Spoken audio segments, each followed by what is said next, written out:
আপনার ওয়েবসাইটে যদি ব্যাকলিঙ্ক করা প্রয়োজন হয় তাহলে আপনি কোথায় গিয়ে ব্যাকলিঙ্ক করবেন বা কোন ওয়েবসাইটে গিয়ে আপনি ব্যাকলিঙ্ক করতে পারবেন। মাত্র 30 সেকেন্ডে আপনি হাজার হাজার ব্যাকলিঙ্ক তৈরি করতে পারেন এই ওয়েবসাইটে। প্রথমে লিখবেন zahidsoft.com, লিখে এন্টার করে দিবেন। এন্টার করার পর এখান থেকে আসবেন ক্রিয়েট ব্যাকলিঙ্ক। এখান থেকে আপনার লিঙ্কটি কপি করে নিয়ে আসবেন। কপি করে আনার পর ক্রিয়েট ব্যাকলিঙ্ক, এখানে আপনাকে ঢুকতে দিবে না, কারণ আপনাকে মাস্ট বি লগ ইন থাকতে হবে। এজন্য আপনার যদি অ্যাকাউন্ট থেকে থাকে আপনি লগ ইন করে নেবেন, আর যদি না থাকে তাহলে রেজিস্টারে ক্লিক করবেন। রেজিস্টারে ক্লিক করার পর খুব সাধারণ একটা ফর্ম আসবে, পূরণ করে দিবেন, নেম দিয়ে এন্টার করে দিবেন রেজিস্টার। তারপর আপনার মেইলে একটা ভেরিফিকেশন লিঙ্ক যাবে, ভেরিফিকেশন লিঙ্কটা এখানে ওপেন করে দিবেন।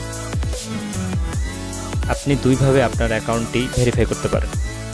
এক, এই বাটনটিতে ক্লিক করে ভেরিফাই ইমেল অ্যাড্রেস, এই বাটনটিতে যদি আপনি ক্লিক করেন তাহলে ভেরিফাই হয়ে যাবে, এবং এই লিঙ্কে ক্লিক করে আপনি আপনার অ্যাকাউন্টটি ভেরিফাই করতে পারেন। অর্থাৎ এই লিঙ্কটা কপি করে করলেও হবে, অথবা এখানে জাস্ট সিঙ্গেল ক্লিক দিলেও আপনার অ্যাকাউন্টটি ভেরিফাইড হয়ে গেছে। এখন আপনি হোমে ক্লিক করেন। হোমে ক্লিক করার পর ক্রিয়েট ব্যাকলিঙ্ক, এখন এখান থেকে আপনি যে কোনো একটা ব্যাকলিঙ্ক পেস্ট করে দেবেন। লিঙ্ক পেস্ট করে দিয়ে ক্রিয়েট ব্যাকলিঙ্ক।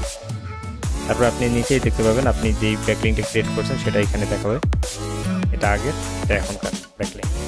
আর ব্যাকলিঙ্কটা আপনি দেখতে পাবেন কীভাবে, আপনার ড্যাশবোর্ডে এখানে দেখতে পাবেন। আপনি অজস্র ব্যাকলিঙ্ক ক্রিয়েট করতে পারেন। এখানে ব্যাকলিঙ্কে যাবেন, দেখবেন যে এইটা আপনি ব্যাকলিঙ্ক করছেন, কোথায় ব্যাকলিঙ্ক করছেন সেটাও দেখাবে। এইভাবে আপনি খুব সহজে একটি ব্যাকলিঙ্ক তৈরি করতে পারেন।